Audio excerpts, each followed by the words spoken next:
What's up, everyone, and welcome to episode 14 of Mundo's news program. I'm recording this on September 21st, 2023. I'm your host, Mundo Carrillo. I hope you guys are doing well. Alright, so in the last episode, I talked to you guys about a gun ban that New Mexico Governor Lujan Grisham at least kind of tried to order for a bit. That didn't go so well, so what happened was there was a couple of shootings in Albuquerque recently where two separate shootings where two children got killed. And in response, the governor issued this public health order, right? She called it a public health order. And she ordered that guns couldn't be carried in public, concealed or otherwise, in public places in Bernalillo County, which is basically just Albuquerque. Right, so essentially, you couldn't carry guns in public in Albuquerque. There were a lot of demonstrations against it, a lot of protests, a lot of people carrying their guns out in public to literally like plazas in Albuquerque, where people gather. There was no cops around, no one got a ticket, nothing like that happened. She did get sued by several organizations, and as a result, a federal judge, issued a temporary restraining order on that part of the order that banned carrying guns in public. So yeah, that's temporarily put on hold until there's another hearing on October 3rd, but it's not looking too good for her, honestly. So because of that, she sort of amended it to say that you couldn't carry guns in parks or in areas where children play. Honestly, I don't think that's good to go either. If she didn't have the authority to ban guns in public places, I wouldn't think she has the authority to ban guns in parks because those are also public places. So I don't think she's going to win that one either. She's still on it though. And since then, also since the last episode, the NRA and the Republican Party of New Mexico have also filed lawsuits against her. A couple of representatives had filed articles of impeachment. I may have mentioned that last time, but she's not getting too much help. In fact, there's a congressman here, Representative Gabe Vasquez, a U.S. congressman. He's a Democrat, so he's theoretically a political ally to Lujan Grisham, who's also a Democrat. But he has said that he is going to vote in favor of a resolution in Congress that is going to condemn the governor's actions for violating the Second Amendment. He does come from a district that's very conservative. It's always up in the air, so he is doing that to score political points. He doesn't want to lose the next election because that district seriously does go back and forth. So there's some politics at play there. But overall, the Attorney General here in New Mexico has said that he won't enforce it, or that he won't represent the governor in any lawsuits that get filed against her over this. The Attorney General's office typically does represent the governor in lawsuits, but he said that he is just not going to do it. Straight up. The Albuquerque Police Department, where all these crimes are going down, and that's really most affected by all this, their chief has said that they're not going to enforce it. The Bernalillo County Sheriff has straight up said that it's unconstitutional. He doesn't want his officers to, make themselves open themselves up for civil rights lawsuits or anything like that. So I don't know. She doesn't really have anyone on her side. I don't know what she's thinking on this one. I think you can go about this in ways that won't get you sued a bunch of different times. Oh, and didn't I say last time that this wasn't going to last the 30 days? That was pretty much a guarantee, right? Because these judges, they like to get on these temporary restraining orders rather quickly. So I knew that was going to happen within 30 days. Slam dunk. Mundo was right. All right, we'll keep an eye on that. I'll let you know how that guy goes. How that one goes. Let's move on to the topic of the week. This week, honestly, I just want to talk about Deion Sanders and the Colorado Buffaloes. They've taken America by storm. I hate that. That's such a cliche, but they kind of have. They totally have. He is in his first year. Of course, Deion Sanders. Y'all know Deion Sanders, right? A legend. A football legend. A Cowboys legend. He did play for the 49ers and the Atlanta Falcons, but no one cares. He mostly played for the Cowboys. That's where he kind of made a name for himself. He also played several years in the Major League Baseball. So he's just a freak athlete. He's possibly the best football player to ever play the game because he played both offense and defense. He is considered the best cornerback to ever play the game, full stop. So, yeah, just a great football player it's translating into coaching. He was very successful at Jackson State in Mississippi the last few years. He took the job at Colorado. The team was 1-11 last year. Absolutely abysmal. In fact, they're usually, ever since I can remember, ever since I was following college football since I was like a teenager or whatever, they've just always been bad. They've never made any kind of noise in any kind of way. Actually, you know what? A few years ago, they weren't bad, weren't they? Now that I'm thinking about it, they had a decent season a few years ago. But other than that, they're pretty bad. 1-11 is, I mean, there you go. That's pretty bad. So the first week of the season, of course, a lot of hype. Coach Prime was in the building, taking a lot of players with him. I remember actually they showed his meeting. Someone had videotaped his first meeting with the team shortly after he had taken the job. And he had basically told the players who were there to hit the transfer portal because he's bringing his own luggage with him. And it's Gucci Mane.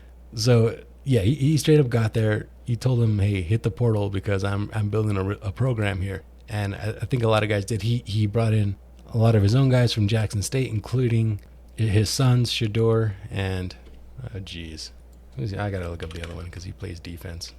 Shiloh Sanders. Shador's really good. He's the quarterback. He's really, really good.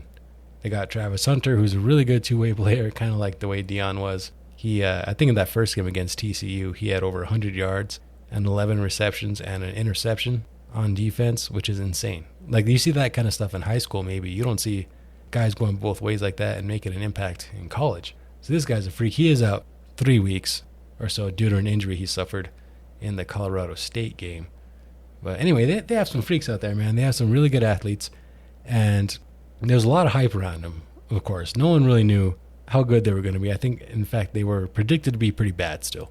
But anyways, they're coming against TCU, who made it all the way to the national championship last year, got smoked. They got run out of the building. It was bad, but they were still there. They were still a really good team, and they beat them. Colorado goes into their house and beats them in a very exciting way. I was watching that game. It was great. It was a great game, back and forth. They smoke Nebraska the next week. Absolutely smoking. They were an old rival when Colorado was back in the Big 12, so they're familiar with each other, and they walked right over them. And then, of course, the big in-state game against Colorado State this last weekend. A lot of hype around that one. It's the big in-state game. Colorado State's fired up. They're tired of hearing about Coach Prime and all their players and their swag and their sunglasses and all that shit. So, yeah, they really went at it. Colorado State's not great. They're in the Mountain West. They never make a splash at all. Nationally, at this point, Colorado's already ranked, I believe, 18 at this point. So they're the underdog, but they're going in there. They're scrappy. They're going into Colorado's house, and they lose in double overtime, which was I think Colorado State had a decent lead late in the game, and Colorado came back. But I knew too, because I stayed up watching that game, and I knew if it went into overtime that Colorado would win because they just had too many weapons. Their tight end, I think, really lifted them up late in that one so they could win it. But really good game. Now they're 3-0. Now they're really the talk of American news, right? And they really hit into the mainstream news at this point. So the first week after beating TCU, they were the talk of college football, right? Then the next week, after crushing Nebraska, then they're the talk of just American sports in general. And now, after this crazy game that didn't end until 12:30 a.m. Mountain Time against Colorado State, now they're just, they've gotten their way into the mainstream. And Coach Prime was on CNN, or not CNN, 60 Minutes. There was a whole segment about them. So yeah, they've really taken America by storm. I don't know how else to put it. I hate that cliche, but they really are. And it's interesting to watch. First off, the coaching style, right? Coach Prime, the bling, the swag, and all that. He really has his kids believing that they're just the best when they step on the field. You got to believe that you're the best. That's part of the battle in football, especially, is knowing that you're going to win the game. Knowing that you're the better player. You have to really have that sort of belief in yourself, because you go in there timid, you're just going to get crushed by a big dude.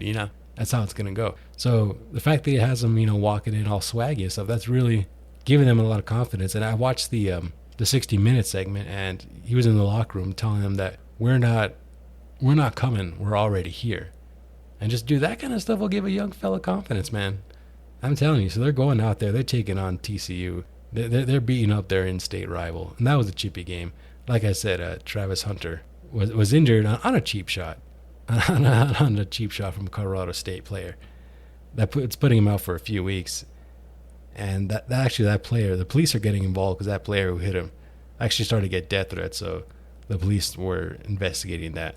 But yeah, a lot of hype. And again, these guys are just really believing in themselves. And that mentality is clearly working. It's working for the team that was supposed to be terrible. And it's working for Deion Sanders. I don't think you become one of the best football players of all time, if not the best football player of all time. Not only that, but you're successful in the MLB as well. You're successful. He was a successful broadcaster at some point. I remember the Terrell Owens interview. You guys remember that one? Get your popcorn ready.